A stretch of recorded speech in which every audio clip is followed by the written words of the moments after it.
कढ़ी चावल। साक्षी बहू, अरे भाई क्या फायदा है तुम्हारे घर पर रहने का अगर परिवार को अच्छा खाना भी ना मिल सके। आज फिर तूने ये घास फूस बना कर रख दी। शोर मत मचाइए मम्मी जी, मेरी मीटिंग चल रही है। और ये क्या आप हर समय घर पर हो का ताना मारती रहती हो। मैं घर पर नहीं हूँ, वर्क फ्रॉम होम कर रही हूँ। अरे घर से काम करना क्या काम नहीं होता? देख बहू, है तो तू घर पर ही ना। अरे क्या बिगड़ जाएगा अगर जरा सी देर इस कंप्यूटर को छोड़कर तू सब्जी झोंक देगी। मम्मी जी, मैंने दाल चावल बना कर रखे हैं, आप खा लीजिए। अरे तू ही खा ले दाल चावल, मेरे लिए तो तू कढ़ी बना दे, मैं कढ़ी चावल खाऊंगी।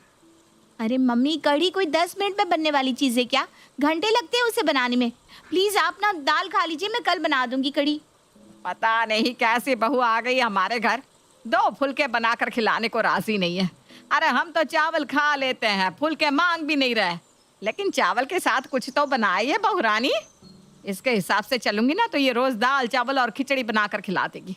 मैं खुद ही राजमा भिगो देती हूँ कल के लिए, फिर देखती हूँ कैसे नहीं बनाती। उस दिन तो सास निर्जा किसी तरह दाल चावल खा लेती है, लेकिन अगले दिन के लिए उसने राजमा भिगो दिया था। अगले दिन साक्षी देख, आधा काम मैंने कर दिया है, राजमा भिगो कर रखे हैं, अब तू झटपट राजमा छौंक दे और चावल बना दियो उसके साथ।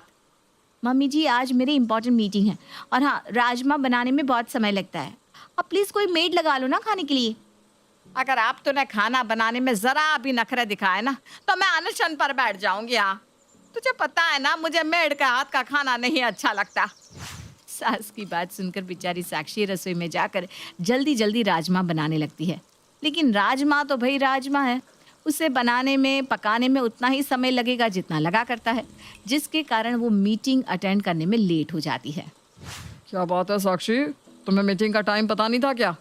सर पता था, लेकिन वो क्या है ना, मैं अपनी सासू माँ के साथ रहती हूँ और वो हर रोज़ कुछ ना कुछ नया खाने की फरमाइश जारी कर देती है, और अगर बनाने के लिए मना कर दो तो अनशन पर बैठने की धमकी देती है। I am really sorry sir. ऐसा है साक्षी, अगर तुम्हें ऐसे ही काम करना है ना तो तुम ये नौकरी छोड़ दो और घर में एक रेस्टोरेंट खोल लो, या फिर अपनी सास के साथ मिलकर घर घर डब्बा पहुंचाने का काम शुरू कर दो। रोज नई नई डिश देकर तुम्हारी सास खुश हो जाएगी। तो मैं इस नौकरी की कोई ज़रूरत नहीं है। नहीं सर, सर प्लीज़, मैं सच में शर्मिंदा हूँ, आगे से मैं ध्यान रखूँगी। देखो साक्षी, अमेरिकन क्लाइंट कॉल पर था और तुमने कॉल ही अटेंड नहीं किया। इतनी लापरवाही मैं बर्दाश्त नहीं कर सकता। ये तुम्हारे लिए लास्ट वार्निंग है, अगर फिर से ऐसा हुआ ना तो तुम इस नौकरी से हाथ धो बैठोगी। बॉस से तगड़ी झाड़ खाने के बाद अब साक्षी का खून खौल रहा था। तमाशा बन गया है मेरी जिंदगी का। पता नहीं किस मनहूस घड़ी में मैंने ये वर्क फ्रॉम होम लेने का डिसीजन लिया। जिंदगी जहन्नुम बन गई है मेरी। एक हमारी महान सास है, उन्हें ये समझ में नहीं आता कि मैं घर पर बस दिखाई दे रही हूँ, वास्तव में मैं घर पर नहीं हूँ। बाकी मोहल्ले की बहुओं की तरह मैं घर में बैठकर पूरा दिन उनके लिए राजमा चावल और पूरी कचौड़ी नहीं बना सकती। पूरे 8 घंटे ऑफिस का काम करना होता है मुझे, लेकिन मम्मी जी को कुछ समझ में नहीं आता। कभी कहेंगी चाय बना कर ला, कभी कहेंगी पकोड़े उतार दे, कभी राजमा चावल बना दो, तो कभी कभी कढ़ी चावल। समझ में नहीं आता क्या करूं। अगले दिन, अरे बहू आज कढ़ी बना लेना, 3 दिन हो गया मैं तो कढ़ी के लिए तरसते हुए। सच्ची हमें नहीं पता था बेटे की शादी करके हमारी ऐसी हालत होने वाली है कि अपनी पसंद का खाना भी नसीब ना होगा। अरे ऐसी बहू आई है घर में, कुछ भी बना कर खिलाने को कह दो तुरंत मुंह सड़ा लेती है। इससे तो अच्छा आदमी 2-4 हजार देकर मेड से बनवा कर खाना खा ले। साक्षी रसोई में खड़ी सासू माँ के प्रवचन का आनंद ले रही थी, तभी उसकी सहेली का फोन आता है। अरे भाई क्या चल रहा है? तू तो फोन ही नहीं करती आजकल। अरे यार क्या बताऊं क्या चल रहा है। मैं बस कोई ऐसा अलादीन का चिराग ढूंढ रही हूँ जिसको घिसने से ना कढ़ी राजमा छोले 15 मिनट के अंदर बनकर तैयार हो जाए, ताकि मुझे सास और बॉस दोनों की बातें सुनने से मुक्ति मिल जाए। अरे यार ऐसा क्या मांगती है तेरी सासू माँ खाने के लिए? हर तीसरे दिन उन्हें खाने में कढ़ी चाहिए होती है, और अगर कह दो कि कढ़ी बनाने का मेरे पास टाइम नहीं है तो कहेंगी छोले बना ले, राजमा बना ले, सांभर बना ले। कोई ऐसी सब्जी हमारे घर में बन ही नहीं सकती जो जल्दी बन जाए, और अगर उनसे पूछे बिना कुछ बना कर रख दो तो उन्हें खाना नहीं है वो। अच्छा तो ये बात है, इसका मतलब तेरी सासू माँ कढ़ी चावल की दीवानी है। तो सुन, मेरे पास ना एक आइडिया है। इस आइडिया से कढ़ी चावल फटाफट तैयार हो जाएंगी और तुझे ज़्यादा मेहनत भी नहीं करनी पड़ेगी। सच्ची? अरे जल्दी से बताना। रक्षिया धीमी आवाज में साक्षी को कुछ बताने लगती है। अरे वाह यार, तूने क्या बढ़िया आइडिया दिया है। और जिस तरीके से मेरे ससुराल वालों की खाने की डिमांड है ना, वो ऐसे ही पूरी हो सकती है जैसे तूने बताया। अब मैं यही करने वाली हूँ। चल चल फोन रखती हूँ। कुछ देर बाद, मम्मी कड़ी चावल बनाकर मैंने रसोई में रख दिए हैं, आप खा लेना। ओहो, आज तो बिना झगड़ा किए ही तूने कड़ी चावल बना लिए।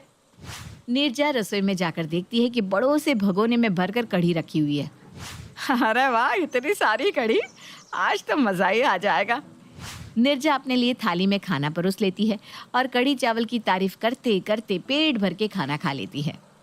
साक्षी, तू भी खा ले, खाना नहीं खाएगी क्या? मैंने खा लिया मम्मी जी, मैं खाना अपने रूम में लेकर गई थी। अगर तूने भी खा लिया है तो फिर कड़ी तो बहुत बच गई है। तो ऐसा कर, रात को कुछ मत बनाना बहू, ये सारी कड़ी रखी हुई है, रात में वही खा लेंगे। ठीक है मम्मी जी। अगले दिन सुबह भी नीरजा रात की कड़ी खाकर ही काम चला लेती है, लेकिन कड़ी इतनी ज्यादा थी कि वो अभी भी खत्म नहीं हुई थी। मम्मी जी, अब इस कड़ी को फेंक कर शाम के लिए दाल बना दूं?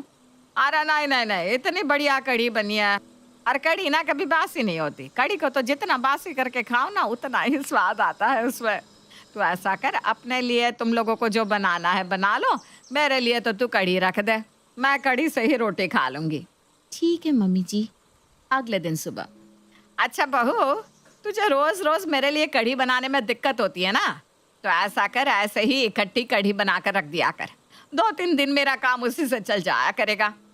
अब तू फिर कढ़ी बना देना। और हाँ, कढ़ी में ना पकोड़े भी डाल देना। पिछली बार तेरी कढ़ी में पकोड़े नहीं थे ना। ठीक है मम्मी जी, मैं आज फिर बना दूंगी। अब तो साक्षी खाना बनाने में ज़रा सी भी ना नकुर नहीं करती थी। वो खुशी खुशी सास के लिए कढ़ी चावल बनाती और नीरजा भी उसकी बनाई कढ़ी को 1-2 दिन तक बड़े आराम से फ्रिज में रखकर खाती रहती। एक दिन घर की डोरबेल बजती है। मम्मी जी, सरोज मौसी जी आई हैं।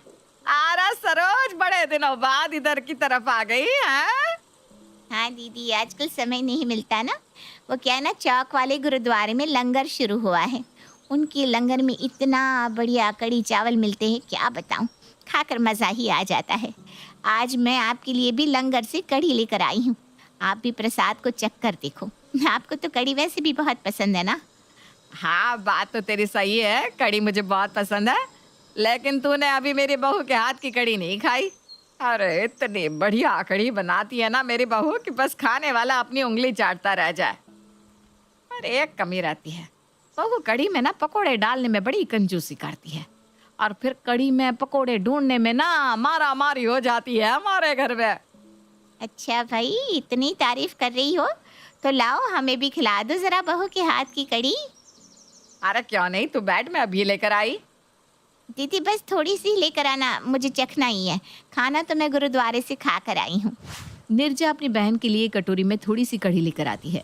कढ़ी का एक चम्मच मुंह में रखते ही, अरे दीदी, ये कड़ी आपकी बहू ने बनाई है? और नहीं तो क्या। ऐसा कैसे हो सकता है?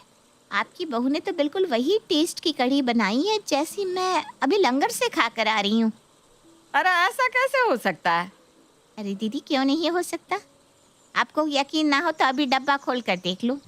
नीरजा तैश में आकर जैसे ही सरोज का लाया हुआ डब्बा खोलती है तो वो बिल्कुल हैरान रह जाती है। डब्बे में भी बिल्कुल वही कढ़ी थी, उसका रंग, रूप और स्वाद सचमुच बिल्कुल वही था। साक्षी, क्या है ये सब? माफ़ कर दीजिए मम्मी जी, मैं तंग आ गई थी आपके इस कढ़ी प्रेम से। इसलिए जब मेरी सहेली ने मुझे बताया कि गुरुद्वारे में कढ़ी चावल लंगर में बट रहे हैं, तो मैं वहाँ से ढेर सारी कढ़ी ले आई और आपको खिला दी। आपको कढ़ी पसंद आ गई तो मैं वहीं से लाकर आपको कढ़ी खिलाने लगी। अब आप ही बताओ मम्मी जी, मैं करूँ तो क्या करूँ?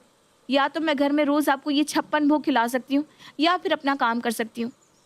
मैंने अब इस प्रॉब्लम का हल सोच लिया है। मैं कल से ऑफिस जाना शुरू कर दूँगी। अब ये वर्क फ्रॉम होम का झंझट मुझे चाहिए ही नहीं। अरे भाई, तू ऑफिस चली जाएगी तो मेरे खाने का क्या होगा? वो सब कुछ मुझे नहीं पता मम्मी जी, आप मेड लगाकर उसके हाथ का खाना।